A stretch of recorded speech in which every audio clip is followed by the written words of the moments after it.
Yes, guys, welcome back to SFeatleyTV, and we're back with another EPL review show. We're going through all the games from last weekend and basically how they impact the league table and the situation in terms of the title race, the top four race, relegation, the whole 9 yards. Um, yeah, we got Brad from Leicester Till I Die TV. How you doing, my friend? Yeah, I'm not too bad, mate. Enjoying it at the moment. It's, compared to others, football's not doing too bad this time for Leicester at the moment. So Yeah, enjoying yeah, it. definitely. We've got Eugene Spersuasion TV. How you doing, my friend? I'm doing fine, doing fine. Been a good week for us this weekend, right? The results going our way, and we put up a fairly decent performance against a fairly weak Newcastle. So I'm happy. I'm happy, even though it's 1 a.m. in Malaysia now. Oh, big up for big up for coming on for that. Big up. And we got Bar Time Man United fan. How you doing, my friend? Yeah, all right, lads. I'm doing really well. My club isn't, but delighted to be here with you. Yeah, well, I could pretty much say the same, but we'll get into that in a minute.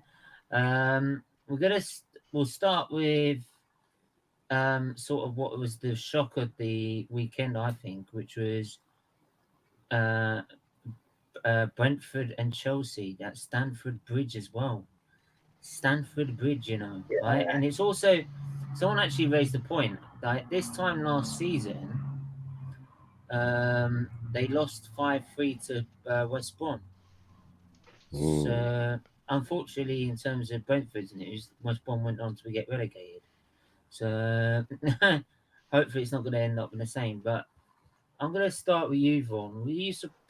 This must have been a shock to see this result come in. Well, yes and no. Like, I am personally not a massive fan of Chelsea at the moment. I think that they're vulnerable to slip out from top three and maybe the top four. They don't score a lot of goals. I don't think they work hard enough. Their front strikers are, I mean, their front line is just a complete disaster, really, when you sort of look at Lukaku and Werner and so on. It hasn't worked out for them. Might be good players, but having had first-hand experience of Lukaku, I can tell you, you don't want him near your football club. And what we know about Brentford is that they're extremely high pressing, extremely energetic, and if you, they remind me a little bit of my dog. Where if you can't discipline him and get him under control in the mornings, you're going to be in for a very difficult day, because it's like, I mean, he's mental. It's like he takes coke and then that's it. The rest of the day's written off. So, shout out to all my friends in Chile, but I sort of like, whatever happens Brentford in a Brentford match, I find it very similar to a Leeds match. Doesn't really surprise me. Like, anything can go on there. But Chelsea, there's also mitigating circumstances, I guess, with the huge issues surrounding their club and Do you really ownership. think that's having an impact on what's happening on the pitch, though? Yes, Okay. like, I mean, like I had a part-time job once when I was very young for a concrete factory, but it's got a point, lads. But the Let's concrete say where's this factory going? was like going into receivership and stuff, and it was a really weird working environment where we didn't know when we turned up if the gates were going to be open, if the foreman was going to be there and stuff. And obviously everyone's applying to try and get other jobs and stuff. So I believe that if your workplace is threatened and there's uncertainty around your job, of course it's going to affect your performance. I don't see how it couldn't. Okay, I'll go to you, Brad. What did you make of it? Uh, I mean, it's one of them that you look at it on paper and instantly think that the Brentford game, oh, it's a shock. It's a shock. They've beaten one of the big boys. But then, like you said, they lost to West Brom last season, and they do seem to be more susceptible. There's a lot more of a chink in the armour. Gone, sort of gone is that mini era that Chelsea had where you feared going to Stamford Bridge. They just look more it looks more attainable to go to Stamford Bridge getting a result. I know Bournemouth got a few probably handy draws or wins there. They were one of the teams that caused a shock against them. And I kind of agree with Volley. They go about their business a bit lackadaisical on the pitch. In the games where they just scrape by or get a draw, they do seem to be a bit it'll happen sort of attitude on the pitch. And I think in the context of it, on paper it's quite surprising. But like Paul said, the way Brentford are re-energised ever since they announced Ericsson was signing for them, and ever since he's been available to play, he's clearly added that energy back into a Brentford side that a lot of people, probably neutrals, were thinking, oh, did Brentford get out the gate a bit too early, and now are they lacking the ability to go the distance and stay in the Premiership? But you feel now with the way their momentum is that they're going to do that quite comfortably. I don't see them having a West Brom and getting relegated because they're not in the trouble that West Brom were when they picked up that win against Chelsea. I think it's becoming less of a surprise, but because it's Chelsea, it's made out to be more of a surprise. But Chelsea haven't been that great all season, really. In fact, the only thing that's probably keeping them in the top four is what's kept them in the top four for the last 2 seasons. Nobody wants fourth place. Yet again, we're in a similar situation this season when nobody wants to take fourth by the scruff of the neck. And Chelsea are lucky that 3 or 4 teams are faltering below them. Otherwise, I'd probably be in agreement. I think they'd be the next team to be looking over their shoulder, worrying about their place in the top 4. Yeah, I hear that completely. It's this reason why they've not been able to sustain a title challenge. But for me, and I'll ask you, Eugene. For me, despite those other factors, it was still kind of a shock for me. I still thought he should be able to get past Brentford at their own ground. That's true. For me, being a Spurs fan, I can't diss Chelsea too much, right? We usually You can't diss anyone too much, can you? At the moment, we're above you. Yeah, goal difference.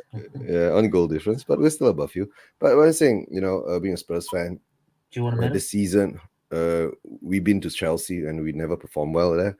But somehow or another, I think at this period of time, with all that's going on around the club, like what Warren's been saying, like going to work and you're not certain what's your job status is and all that.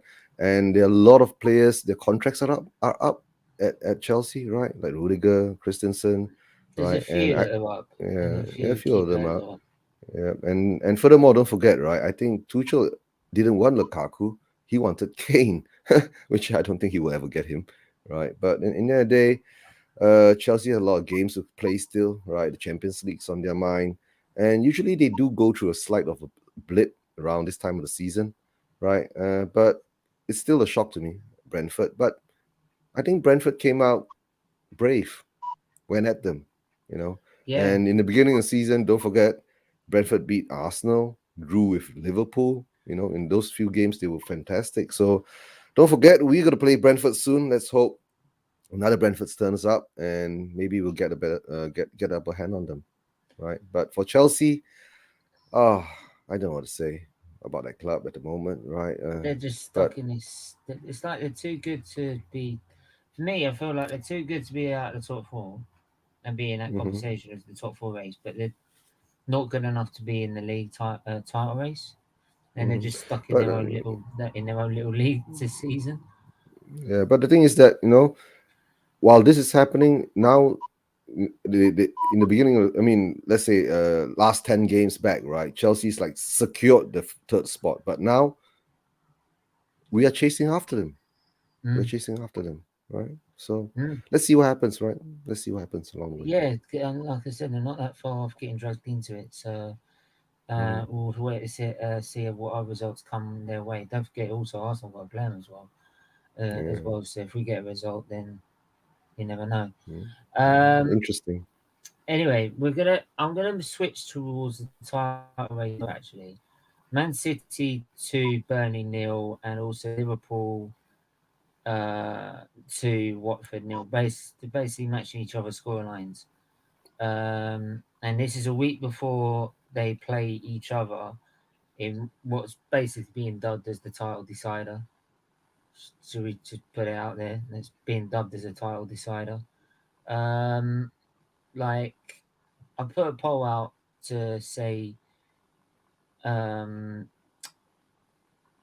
how basically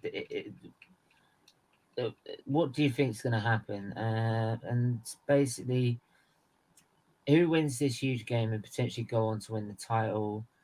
54% said Liverpool.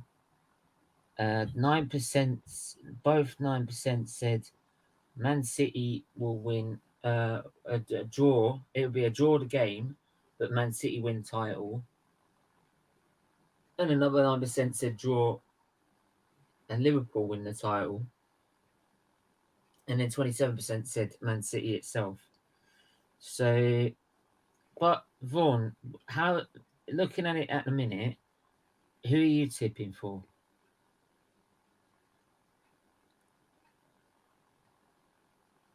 The question stunned him into silence. Sorry, I had my mic off. I would go for Manchester City, I think, at the moment. I obviously hate Liverpool. I detest that football club and anything associated with it. So I'm incredibly biased, and I don't have too many. Like, I have mixed feelings about Manchester City, but I think with their squad, with like Pep's know-how, that you would keep them as favourites. But Manchester City are 6th in the form table at the moment, and Liverpool are a very emotional club, where they build up a head of steam and things.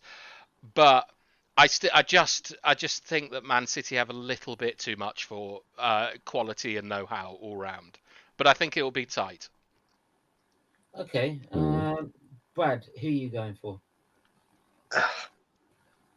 I mean, as a neutral, I don't really care. I'm kind of all over that. Liverpool, it's our year, we're going to win it stuff because they've won it now. So, you know, I'm not really as fussed about them winning a title now because they finally broke that Premier League voodoo. Yeah. You know, because football was only invented in '92.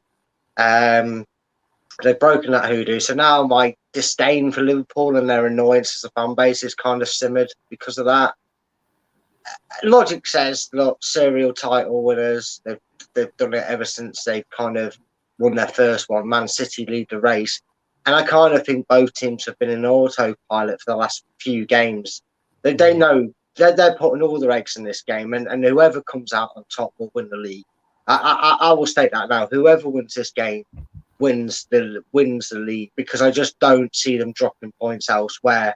I think they're, you know, you can't ask for a more mirrored result, can you? Both played lower league opposition, both comfortably beat them 2-0.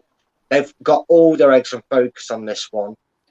And the weird thing is, I think whoever comes second in the league, I think the other one wins the Champions League. Oh, really? I think what you got to remember is, with not just the managers that they're, but the clubs, the way they hold the prestige. Liverpool are very good in that competition, whether you like them or not. Facts are facts, as Rafa once said. That they've won it a notorious amount of times. They're very good at that competition. And if they put all their effort into Man City and still don't come away with a win, I think that might kill their momentum. And Klopp's one of their managers. Well, I think he'll go, right, instead of just having a drain and then putting all our efforts into trying to catch Man City, which they'll kind of obviously still do to a point, because obviously they'll still want to win the league. But then he's very good at getting something positive out that season. And then he might say, okay, we'll do a little bit of rest and rotate to try and do both, but we're going to now switch our focus to the Champions League. We favour that. I can't remember who it is. They got Benfica in the next round. Yeah. So I think they'll fancy the chances in that, surely. You think even with a Brazilian, maybe a draw at Benfica, you still imagine they'd come to Anfield and it'd be a completely different ball game, and they should get through that comfortably. And then I think if Liverpool lose that game, that's what they'll do. And obviously Man City, the Champions League bottle jobs that they are, they're like the English PSG of bottling it. But I think if they lose that game against Liverpool, you might have that same effect. It might be a little bit against the grain of what Pep would do, because he'd want to win the league. But he might then go, you know what? Chelsea did it, didn't they, in the FA Cup when they lost the worst? They put all that they knew they had top 4 secure, so they put all their focus into Europe. And I think maybe if Pep does that instead of trying to manage it, fans might not want to hear it, but in terms of thinking it's success, he'd rather finish second and go on to win the Champions League. Both these managers would, than finish second and get knocked out of the Champions League, because then you've not had a successful season. And all that 8 months of the season goes down the drain in terms of what you hoped to achieve. Yeah. So that's my hot take on it. I think whoever comes second will win the Champions League. Big up everyone in the chat so far. Big up King Say as well. Eugene, who are you going for before I give out my? You mean for the title or for this week's game? Both. All right, as I see it, Spurs is more or less the only team that done the double over MCT this season, if I'm not mistaken. Right, they do have their weakness. If we didn't beat them, right, Liverpool might not even have a chance to be there to chase after them. But as I saw the matches that's coming up tonight, MCT is playing home and Liverpool is playing away. So I guess I got a funny feeling. Deep down inside, I think it should be a draw, but I think MCT will beat Liverpool in this game, because they will try to secure the position to a certain degree, so they can focus more on the Champions League game, right? It also depends on what happens tonight in the Champions League game when they play A Madrid, because that's not going to be an easy game, right? It might take a lot out of them, right? And A Madrid with Simone and his dark arts, right? You could say Benfica is the easier game. Yeah, so Simone could break some legs there, so we never know along the way, right? But for the title race, it's going to be tight. Don't forget, Arsenal still has to play Liverpool, right? Along the way, we still have to play Liverpool. Oh, you don't? We do have to play. We have to play Liverpool along the way. Yeah, we have to play Liverpool along the way. So there are a lot of games that are coming up that's important for us, and and of course you guys have played a few other games too. But for the title race, like what Brad's been saying, maybe one will sacrifice for the other. And I can tell you, Pep really wants that Champions League, right? He really, really wants it, because I think the owners actually really want it more than him. They've won the Premier League so many times. It's to them, it's like when they've been winning the League Cup for 5 years in a row, until they say, I think that's one of the cups we can give up, right? But now, don't forget, after this, they are still playing each other again in the FA Cup semi-final. There's a lot of rivalries coming up between these two clubs at the moment. So let's see what happens. For us, I think we'll just take one game at a time. For all you know, there might be a blip somewhere. Someone might slip up somewhere, and the race is back on, right? But I think MCT is in the pole position for this. Okay, I'm going to go against the grain. I feel Liverpool have momentum for me, and because of that, I think they'll be more confident in this game. I think even though it might be a draw, I still fancy Liverpool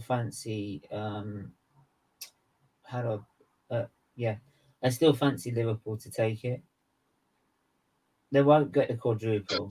That's just bonkers, right? That'll be right.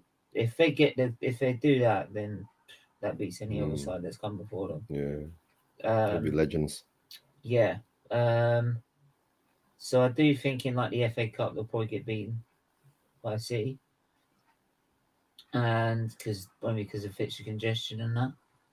But in terms of the Champions League, I don't know. Champions League could be very unpredictable when it gets to the latter stages as well. So especially with Man City as well. So I'm not sure with them, but I do feel that Liverpool will take the title for me. That's just my personal. I just felt that no matter. I mean, when we played them, to be fair, we played fairly well, right? And we actually did give them a game, but their relentless momentum carried them over the line, especially with their substitutions as well. So, yeah, for me, I do feel that it will result in a Liverpool title win. Yeah, so sorry, Vaughan, but that's how I feel on that one. Okay. But yeah, I'm gonna move. I'm gonna stay with you, Vaughan. So we're gonna move to Manchester United, sorry, versus Leicester. Mm. Manchester United, yet again, a dismal performance. 2 goals in a space of 2 minutes, 3 minutes, how many minutes you want to count. Yeah. Vaughan, please do explain what happened in this game. Well, I mean, this was an I didn't get awful to see it, football sorry, match. because I was doing my mum's birthday, so I didn't see it. Okay, we didn't miss much, to be perfectly honest. This was an awful football match from both sides. Like, I'm sure, like, Brad will probably speak more about the Leicester side of the performance, but this wasn't like that both teams deserved to draw. This is both teams deserved to lose. There was a complete lack of effort from 90% of the players on the pitch. For Manchester United, you had Fred, who was working hard, and for Leicester, you had Harvey Barnes and Dewsbury Hall, who impressed me, who had who was showing minerals basically. But for United, we had a slight issue with Ronaldo the day before. And we recycled tactics that we'd used against Manchester City by playing Pogba and Bruno as a front two with some sort of like ridiculous attempt at having them as rotating false nines, which is no one has ever pulled that system off. But Ralph thought that the lads at Old Trafford would be up for it. I was disgusted all round with the performance. We got on the lucky end of 2 VAR decisions. With VAR, it's always difficult because those are the right calls from the refs. You would think, but for football fans and people that play football, I mean, McTominay, I suspect Brad might as well, that he probably should have been sent off with an absolutely nailed-on red card scenario of miscontrolling a ball and then diving in trying to win it, like with his feet high. He wasn't sent off. And then Varane had his legs swept. For me, when I play football, I'm an extremely dirty player and I like kicking people. And I felt that was, yeah, it's part of the game. It's fun. But I felt that was, I would have let that stand if I was reffing it. There has to be physicality in the Premier League. You've got to be able to take a kick and a knock and not have everyone ref about it. But in terms of the sort of tactics, Leicester they had some very, very nice but very brief combination play in the first half. There were some moments of like nice popping it about on the edge of the box, and it was a sort of lack of quality from players like Harvey Barnes that meant that they didn't really do too much. But after McTominay was substituted in, I'll just say the 65th minute, I felt Leicester absolutely took control of the midfield and had built themselves a platform to go out and win the game.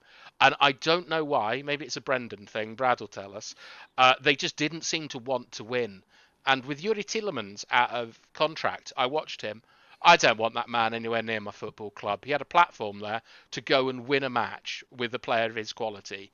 And I felt that he did, I don't know if we're allowed to swear, but I don't think he did very much. Yeah, you can swear as much as you want, mate.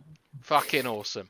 But I felt that he didn't do, I felt that like Yuri Tielemans, if he's a top level player, I don't think anyone would say he's world class, but if he's an elite level player, I would have expected someone like that to go and take the game by the scruff of the neck, and no one on United or Leicester did it. So it was an absolute waste of my fucking time, to be honest, that football match. And both teams deserve to lose. Brad, am I wrong? I mean, you're not wrong to a great extent. It wasn't exactly attacking marvel from either side. Both sides were probably the makers of their own downfall when it came to trying to attack, because we was either putting the ball out for throw-ins or we were giving it straight back to the opposition's midfield. It was a frustrating afternoon. I did look at both incidents, and I got to look at them several times before I did my post-match, and I have 2 qualms with it. VAR, first of all, is here now. It's been clearly stated that it's clear and obvious, right? Now, here's the biggest concept problem we've had with VAR. commentators have always said, oh, everything always looks worse when you slow it down. Maybe officials shouldn't look at decisions, slow it down. Why wasn't the referee dragged over to look at McTominay's tackle and have it slowed down like Iheanacho's was? Because I watched the Manchester United players. Now, we give grief to Manchester United and all the big six. We give grief because we overanalyze it, that they throw the toys out the pram, they roll around like they've been shot by a sniper, and they make a big deal out of a gust of wind hitting them. But to be fair to Manchester United, not a single one of their defence complained. Not a single one of their defence was like that to the referee and going like that and trying to get his attention, so that, you know, Varane had been fouled. They got on with it. The ball by Iheanacho completely caught him off guard. It was a great finish. And I don't understand why, in normal time, nothing went wrong with it. Yes, there was a bit of a leggy muscles. I have to admit, one big thing I say about Iheanacho is he's completely clumsy when he comes to first controlling. So the poor lad can't get his foot in there. There's no way he did anything malicious with intent towards Varane's leg. But there was nothing wrong with that incident that was clear and obvious until you went, here's his leg. Here. Here's his leg. Really slowly hitting the Manchester United scarf. But McTominay, we only got the replays that were shown to us from VAR, and it was, box, there's McTominay. McTominay's going in. The referee was never called over. Consistency is still the key in VAR.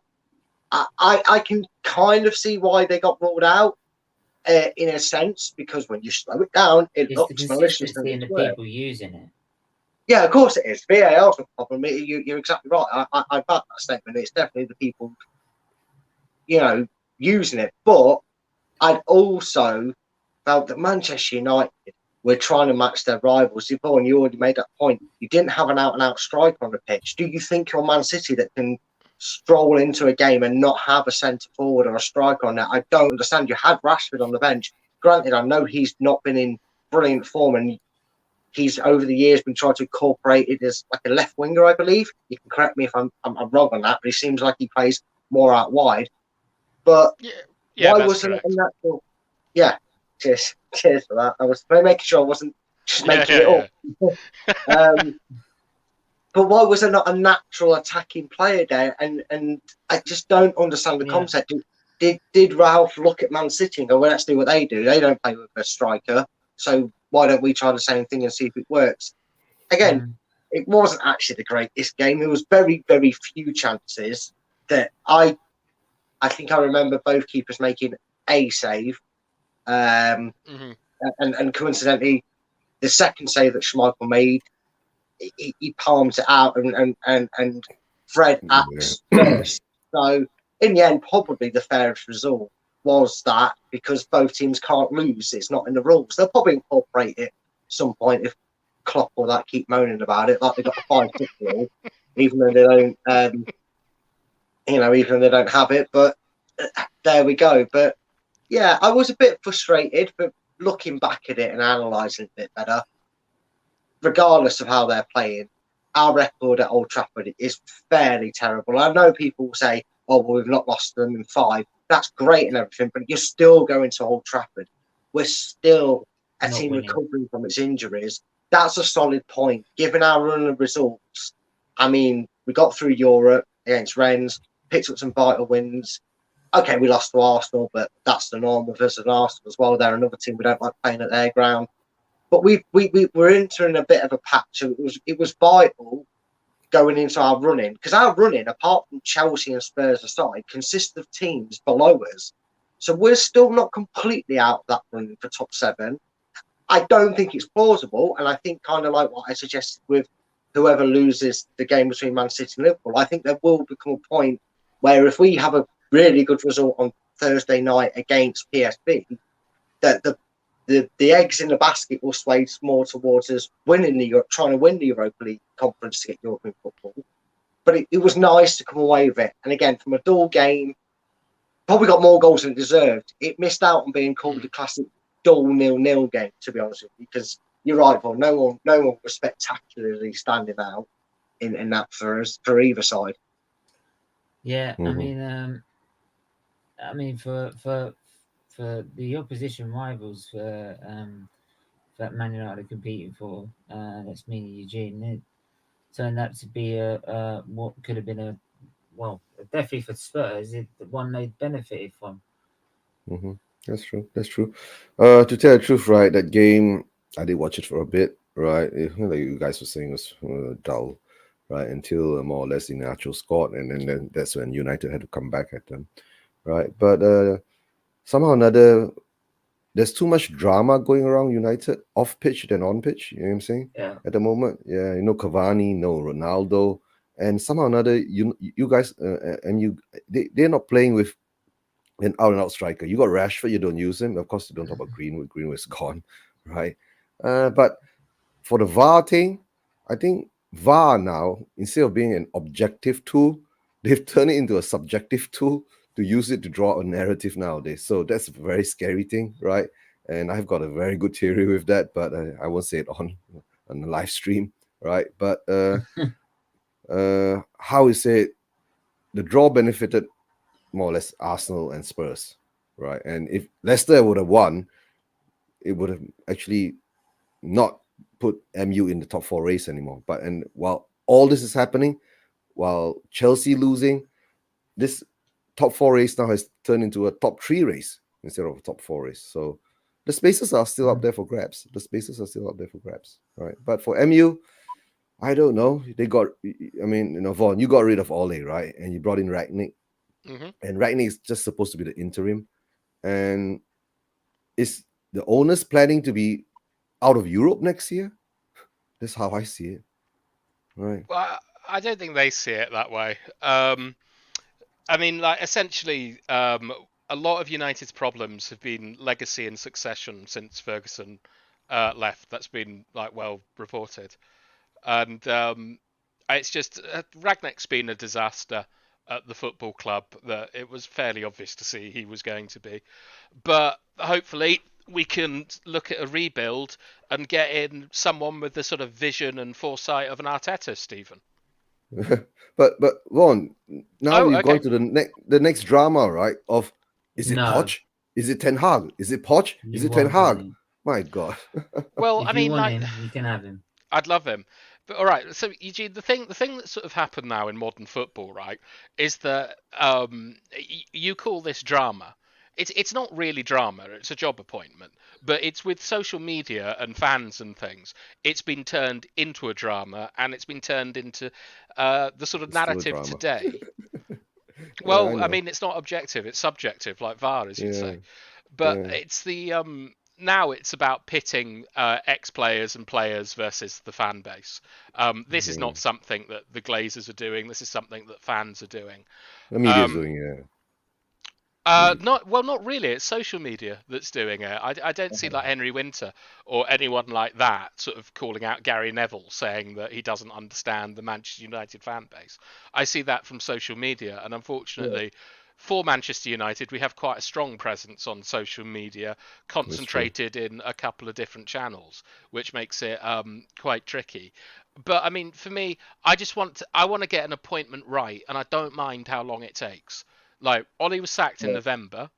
If we get the new manager in by June the 1st, and we sort of like reset our footballing culture at the football club, then I think it's okay to take that amount of time.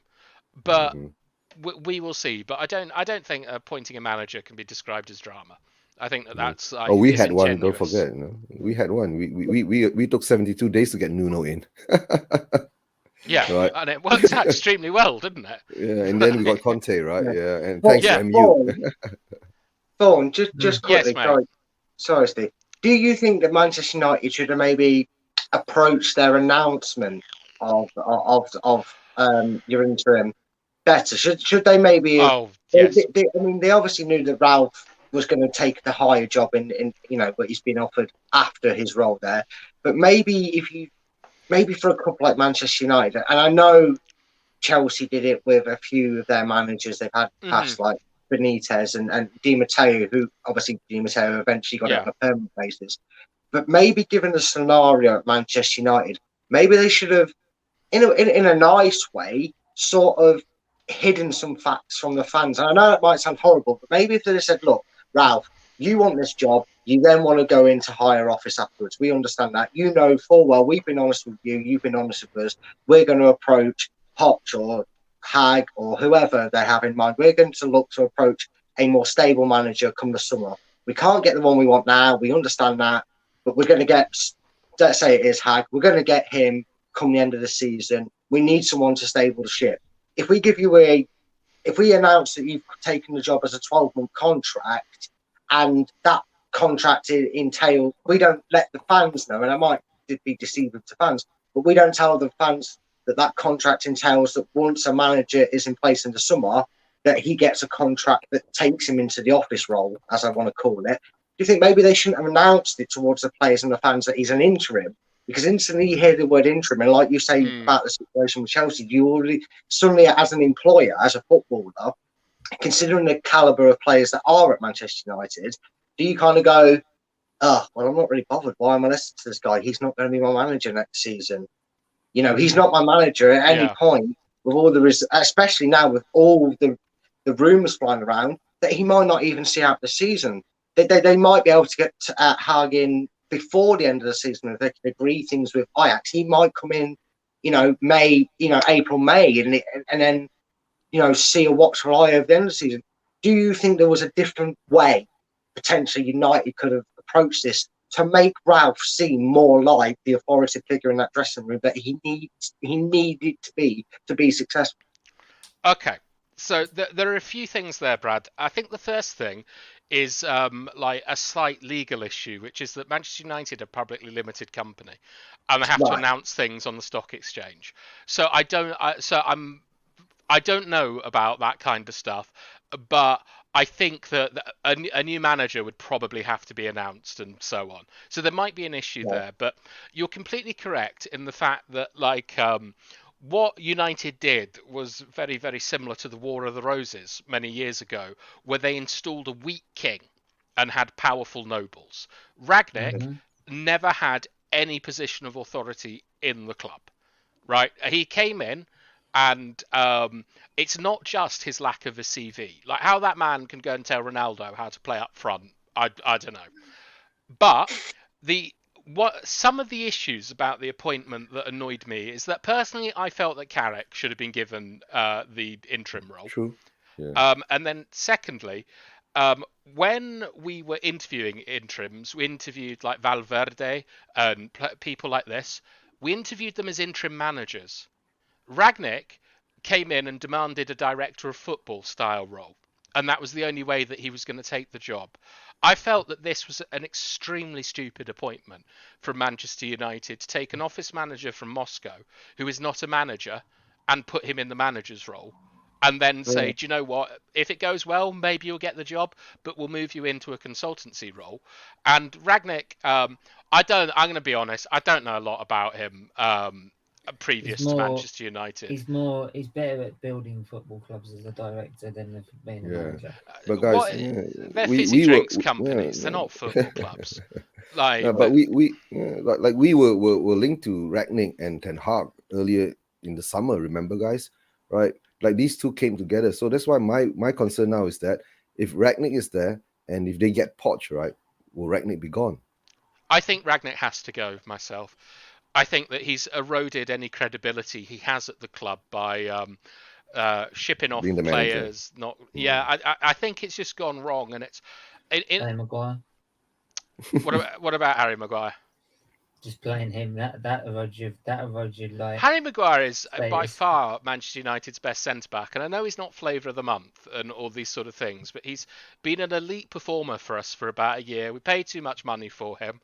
Like, I hope that training, so you're all enjoying that traiing centre at Leicester. Oh, we really are, mate. The players with all them injuries as well. Yeah. Oh, well, yeah. Yeah, it comes with the territory, apparently. But him not taking the captaincy away from Harry Maguire and things like that they're not really issues to me.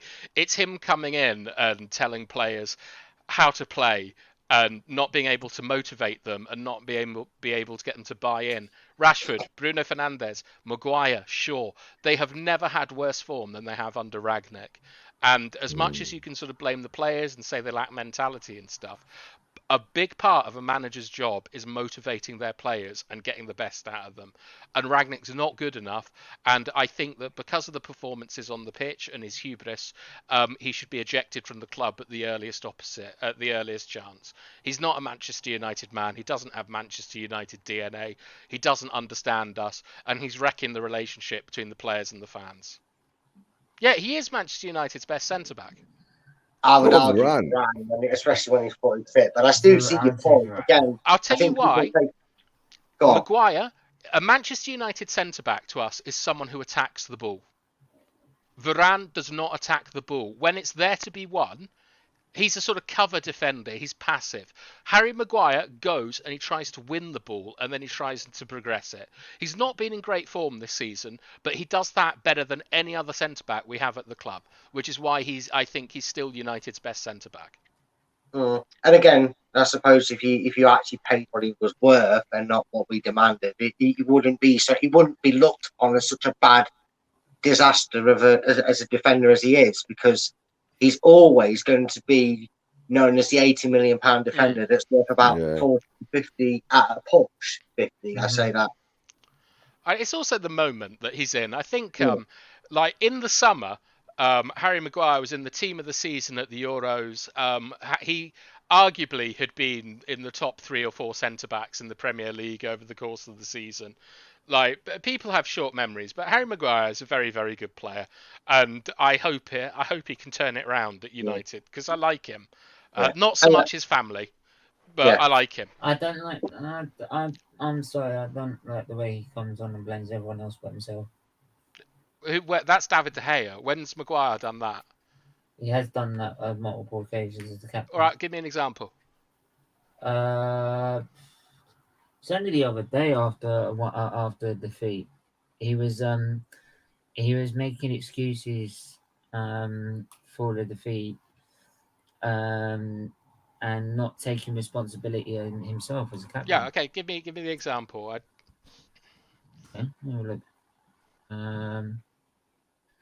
Brad, how did you guys feel at Leicester when he was in the team? You pretty much just explained how he worked for us well, because Johnny Evans was our Varane. He was the one that got the broom out and swept up behind him, and Harry Maguire was the one that was allowed to advance forward. I mean, that's exactly what. I mean, people might say, "Oh, Manchester United paid £80 million." You're forgetting that's what we valued him at. Yeah. We turned around and saw him as a top asset and a top defender who people, again, seem to forget that he was actually consistently in the England side whilst at Leicester. He broke into that England team under it. You know, whilst being a Leicester employee or footballer or however you want to term whichever terminology you want to use. He was quite he was a great player. And Leicester being in the financial situation that we're in, which obviously, you know, it's not a Manchester City, but we're very more unstable our owners. I don't want to trade by that point. But we turn around and we're in a position where we go, okay, you want Maguire. Maguire was in a situation where he always wanted to play for Manchester United. He didn't make that any big secret to any club that he played for, and it never changed when he was there. We turned around to Maguire and went, we have a valuation for you. If Manchester United meet that valuation, we will not step in. But do remember, if they never meet our valuation of you, whether that inflates or deflates or whatever, then you will not be leaving this club. And he was happy to stay. I think he also had 3 years left on a 5-year deal that we took into account. Our owner, or rest his soul, our owners, were very good at making sure they included everything in their valuation of the player. 3 years, European experience. We were in Europe. We demand 80 million for one of our star players. And Manchester United eventually went, okay, then we really want him. We see the value he offers. We want a defense. The manager, Ollie at the point was like, I want a centre back who can drive us out and bring the ball out with him and do it. He was very good at that. And what you need, though, which I don't know about Varane, you'd have to tell me more. I mean, I only saw glimpses of him in highlights when I watched Real Madrid games. I'm not a big major fan of watching Italian, Spanish, or whatever league. Yeah, me too. To be honest, but the one thing he had with Evans or Soyuncu alongside him at Leicester is somebody he could recycle the ball back to, and then they would ping a 50-yard pass. I mean, man alive, I don't think enough credit can be given to Evans for how he can spread a ball 40 yards in the He's air. an excellent player, Johnny Yeah. Evans. I'm devastated we got rid of him. Mate, I can't remember who it was against, but Adamona Lookman was playing and he made a bursting run down the right. Soyuncu cycled it back to Evans. It can't have been too long ago. It might not have even been Lookman. I might be confusing names. But it was whoever was on the right. And he put an inch perfect on his toe, 40-yard pass, 40, 50-yard pass ball. And that's what Maguire needs. He needs a Varane-style sweep-up defender, but he needs that defender to then be able to play that killer ball to help in a sticky situation. And that's when you get I don't even know then if you'll still get £80 million worth, because you'd have to ask how much is Virgil van Dijk now valued at, considering what Liverpool paid for him. You might then get the 80 million in terms of a player from him, because that's what he brought to us as a team. One big mistake that I think was made entirety, and I think it got talked into Ollie's head because of how much they paid for him. He's not captain material. He was never captain at Hull. He was never captain, to my knowledge, at Sheffield United. We never made him captain. He wasn't even vice captain. That role was given to Evans and then passed on between himself subsequently Tillman. So take the captaincy off him as well. All right, I'll come back to that, Brad, after Stephen tries to show a Daily Mirror article to back his point up. Yep. Yeah. Where's the quote? Not just Maguire pinned the blame for Man United's humbling defeat. Where's his quote? The defeat on their inability to retain possession in the second half. He said the squad was devastated. Where's the quotes though, Stephen? What did he say? Might find it's a little bit further down the article. We had a good belief at. We played the first half well. Like I say, it was probably a 50-50 game in terms of both teams playing aggressive, both teams on the front foot. But the difference was when we won the ball back off them in the first half, we were clean but we were good in the transitions. We got on the counter attack. We punished them there a lot of times. We finding the balls out wide, and we kept the ball in their half. The second half comes, and any time they put us under pressure, we gave the ball away far too easily, enabled them to control the game through the possession, and it made it difficult for ourselves to get up the pitch. No mention about the fucking amount of errors he made in terms of the goals that were conceded. But personally, I have to say, I'm very impressed with this analysis from Harry Maguire. That is pretty much exactly what I felt happened. I don't see him passing blame. He's talking about the team as a collective the first unit. thing I would say is I didn't do my job as a defender. You conceded 4 goals. Half of them were your fault. I think, okay, we can agree to disagree on that. But if that's what you expect from your football players, for them to come out and say, yes, it's completely my fault, then fair enough. I don't expect people to... I will lay out the cliche here. Not picking a side on this one, but there's no I in team. Yeah. Your job as there a captain is responsibility. If you come out and say, look, I as the captain didn't use my voice enough, wasn't instructing my players enough, then fine, he takes the blame for it. But in terms of errors, what you then have to look to is yes, maybe he fell on his arse and that's what led to a goal. Yeah, but what I'm saying is one of the first things I'll be saying is that... Let him finish his point, Stephen. Yeah, but my point is, yes, Maguire was maybe at fault in giving the ball away, but what you have to look at is where everything starts. And if Pogba's doing keepy-uppies and wasting time on the ball, and then he loses the ball when Manchester City are pressing, and he's left outnumbered with just him and Varane, there's going to be mistakes because somebody else made a mistake that led to the pressure being put on him. And whether you like it or not, they're human beings. If you put any defender, I don't care if it's Van Dijk, I don't care if it's Ramos, I don't care if it's Maguire, I don't care if it's Johnny Evans. If you put them on a 4 or a 6 or even a 3-on-2 situation, and you've got a team that's so high up the pitch where they've made a mistake that they're not, that they're not going to be able to get back and help support you. Mm-hmm.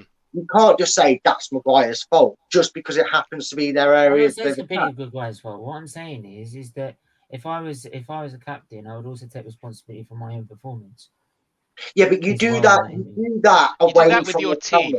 To be honest, I am a captain of a football club, and you do that with your team. You would. Yeah, you do that. You wouldn't go out to the papers. What you can do as a captain is you can go and you can dig the opposition out. You can dig out your own fans about the treatment of your players. But you are a collective unit, right?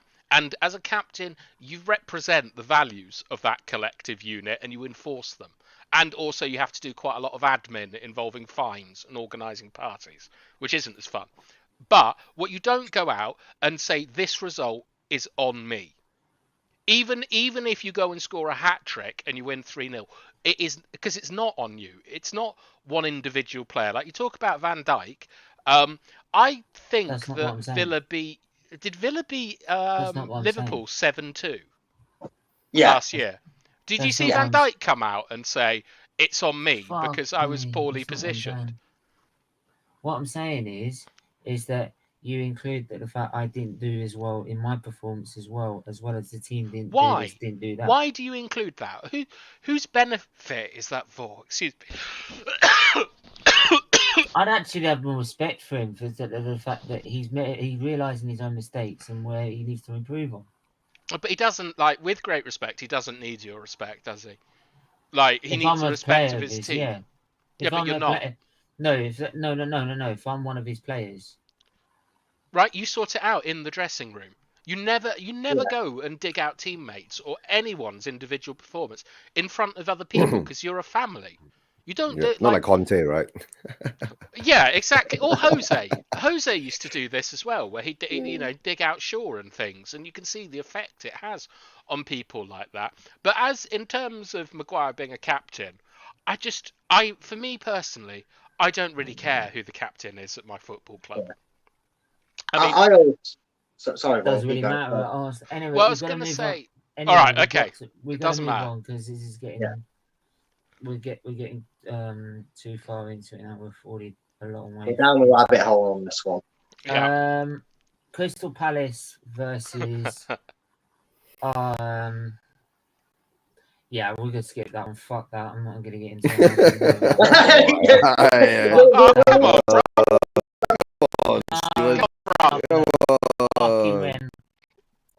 What went wrong?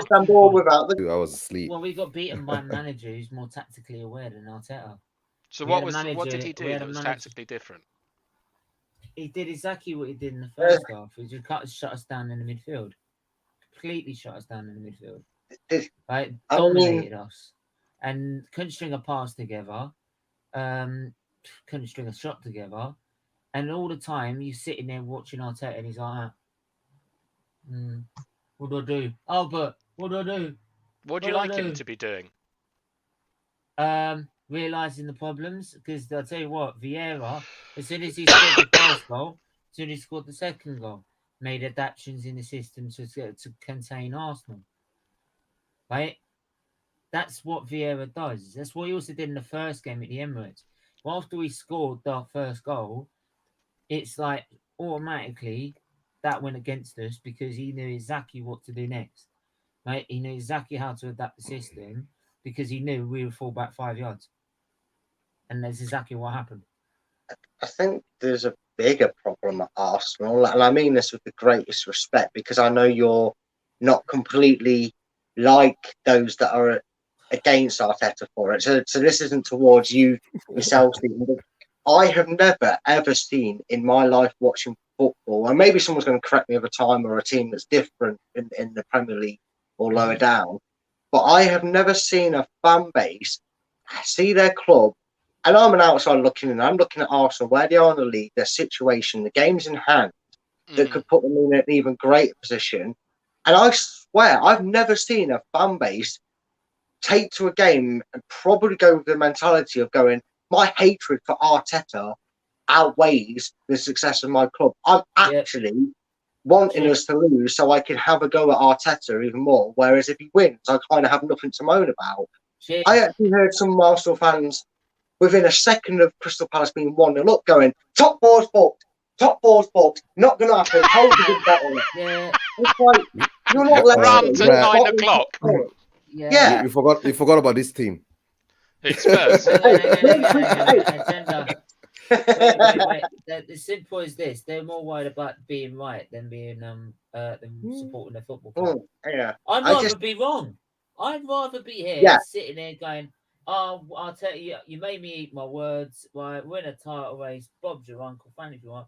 I absolutely love you, and you got it wrong, right? But until it gets me in a title race, I'm not gonna stand up. I'm not gonna stand up and lower my standards for it, right? But if he goes out and beats Vieira in that game, I'm not gonna cuss him or have a go at him or think, you didn't get me to prove my point, right? Because that's all they care about. They only care about social media, these fans, is being right. Right? You also get it on YouTube. I only care about being right. Right? My opinion's better than yours because I saw it coming. So what? I'd rather be wrong and actually Arteta go on and win us the league. I know it's not going to happen, but there you go.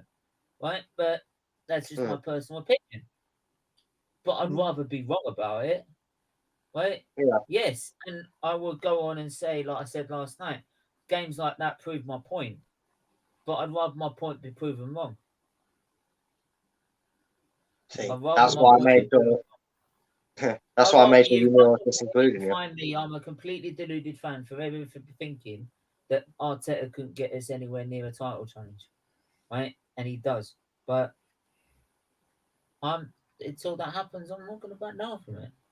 Who would you take in instead? Because I can't see any available manager that would get Arsenal anywhere near a title challenge in the foreseeable future. Ten Hag. Ten Hag, a man with a sort of managerial legacy on par with Steve McLaren. I like what he's done at Ajax, mate. He's a lot better than Marco Arteta for a start. So you think Ten Hag would get Arsenal like within 10 points, say, of City and Liverpool? Given 2 years, yeah. All right, but okay. So you don't think that with money in 2 years, Arteta can close the gap? I don't think in 2 years' time, if he ever gets into that position, he's going to be able to take Pep and Klopp in a straight fight and beat them. That's what you've got to do. I'm not worried about myself. I'm not worried about being in a title race to April, May, and finishing second or third. What does that mean, I do have an interesting. Yes, I do have an interesting question for you because I know the last time you had a more experienced manager in charge, you weren't doing it brilliant, all right.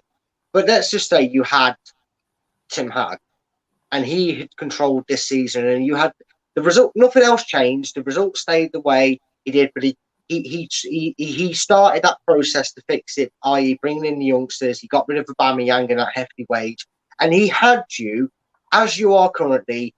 Well, I don't know. No, you're not currently, are you? Goal difference. You're out. Are you out of the top four now? But you were in. Whatever. Before you played Paris, you're in the top four. Would you be sat here going, "This man's not right for the job. We need someone else," or would you be going, "This is his first season"? And I know Arteta's had more than first seasons, but you consider the lack of experience Arteta's had in the hot seat as an out-and-out manager. Did you not expect Arteta that if you was to say Ten Hag comes in, that he should get the ball rolling a bit quicker? It should take him 2 years to do that process. Were you not at least expecting then Arteta to go, well, if it takes a normal manager 2 to 3 seasons, it's going to take Arteta 5 to 6 before we see that bigger step up? Because I would look at it from an outside looking and going, look, you did the hokey cokey with Europe, and now at least you're competing for Champions League. Yeah. Can I make a little point about that? Is that say we came in the same time Arteta came in, done exactly the same thing, right?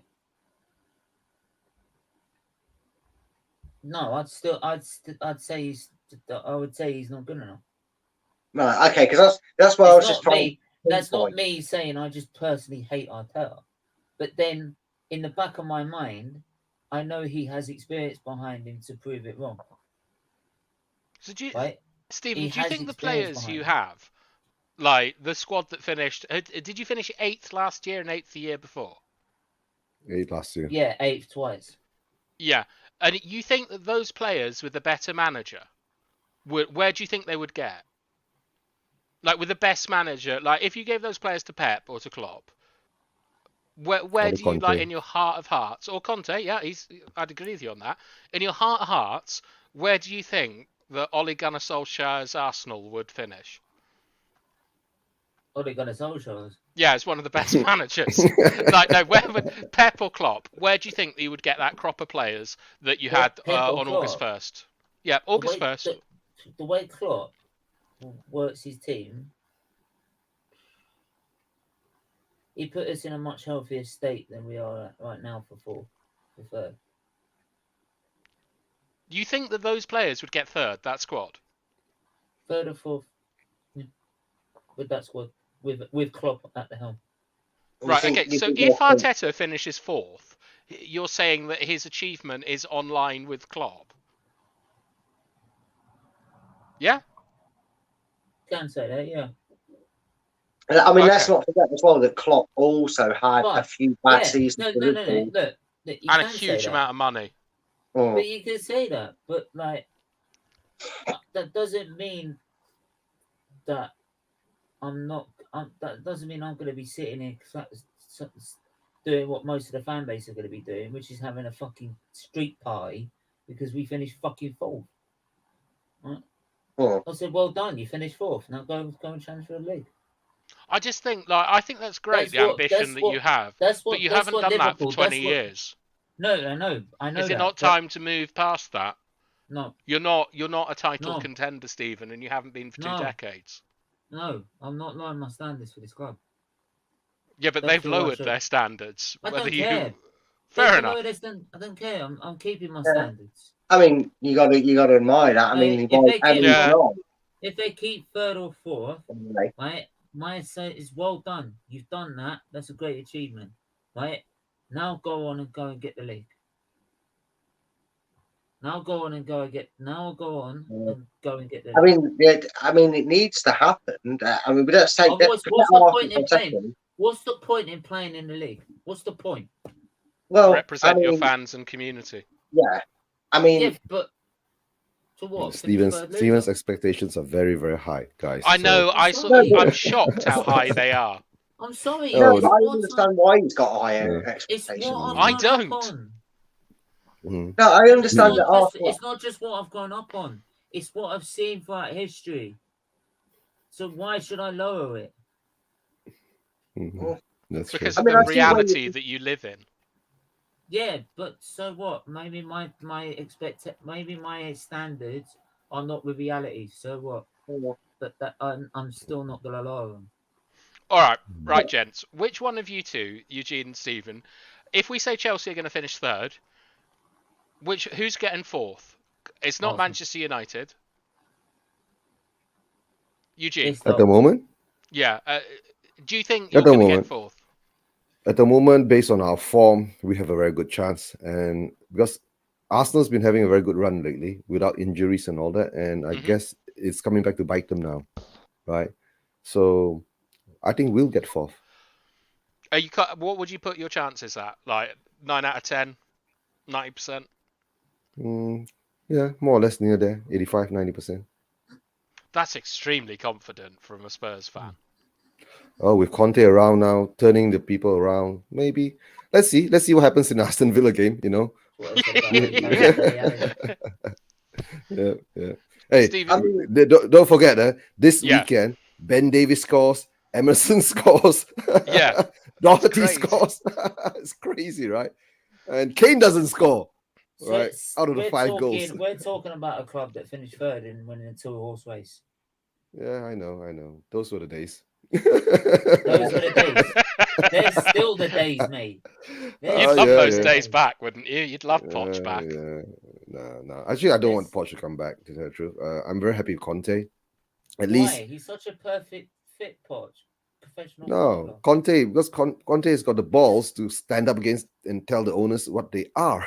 That's why we've never had a manager like that, right? That's why I love Conte. Conte had the owners over a barrel after he stormed out the first time we interviewed him. Yeah, right. He really And they does had to gag understand him. Yeah, after the Burnley game, they had to gag him. Mate, I still feel Tottenham will do what all Tottenham always do. No, I You know. think Tottenham will bottle, Stephen? Yes. Look at the history.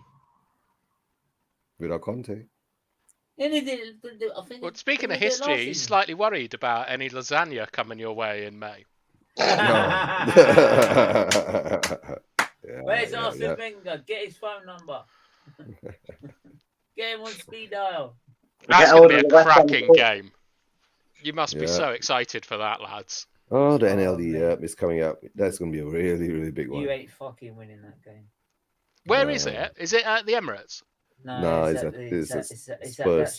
at the fucking dustpan. You watch all this fucking hype, and both Liverpool and Man City and Arsenal, Tottenham will be the most boring 0-0 we've ever seen. Yeah, you know it, but You know it's going to happen, don't you? You just see it.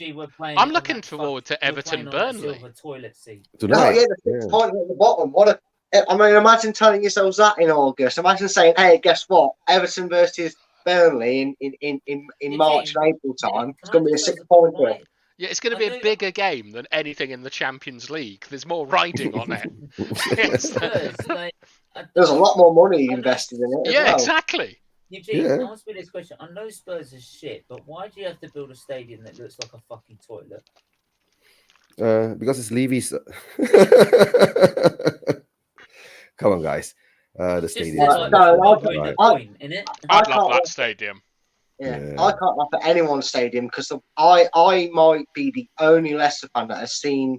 I'm not the only Leicester fan that's seen the plans for our stadium expansion, but I'm the only one that looks at it and sees a giant bubble wrap ball over our main stand, and it looks. Oh no! I don't like the look of that at all. Are they doing one of those?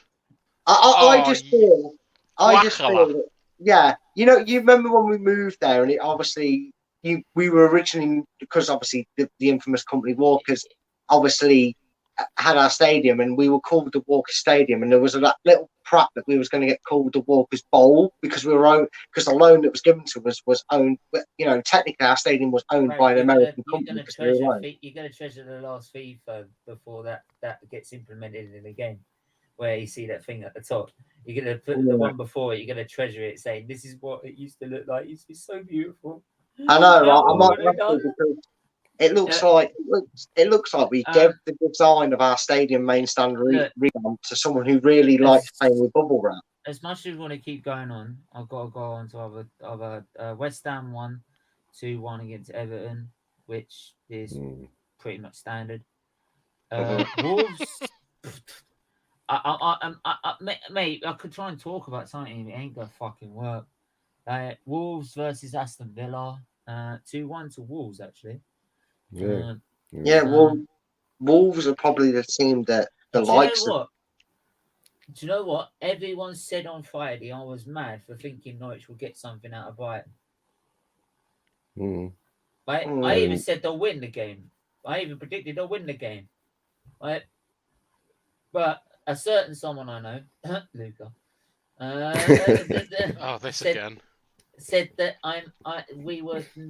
Norwich would never, even though they have lost 6 games, both lost their last 6 games, they were never going to get Norwich were never going to get a point and nothing out of Brighton.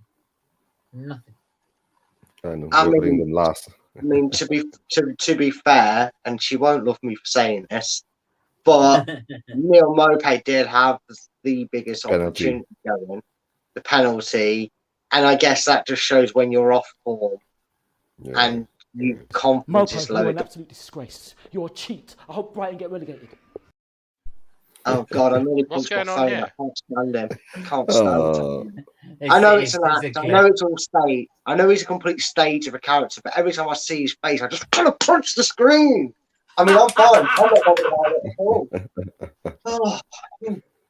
Mate, he ain't actually a character. He's actually that deluded in real life. Yeah. No, but the surprise, honestly, right?